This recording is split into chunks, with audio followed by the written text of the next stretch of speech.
রাজধানী গুলশানে অবৈধভাবে ফ্ল্যাট নেওয়ার অভিযোগে টিউলিপ সিদ্দিককে তলব করেছে দুর্নীতি দমন কমিশন দুদক। আগামী 14 মে সকাল 10টায় তাকে জিজ্ঞাসাবাদের জন্য হাজির হতে বলা হয়েছে। সকালে দুদকের এই সংক্রান্ত এক নোটিশে এসব তথ্য জানা গেছে। এর আগে বুধবার ধানমন্ডি আবাসিক এলাকা এবং গুলশান 2-এর বাসার ঠিকানায় দুদক ওই নোটিশ পাঠিয়েছে বলে জানা গেছে।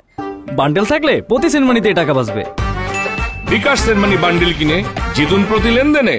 জানা যায়, গত 15 এপ্রিল মামলাটি করে দুদক। মামলায় ঢাকার গুলশানের একটি প্লট অবৈধভাবে হস্তান্তরের ব্যবস্থা করিয়ে দিয়ে ইস্টার্ন হাউজিং এর কাছ থেকে ঘুষ হিসেবে একটি ফ্ল্যাট নেওয়ার অভিযোগ করা হয়।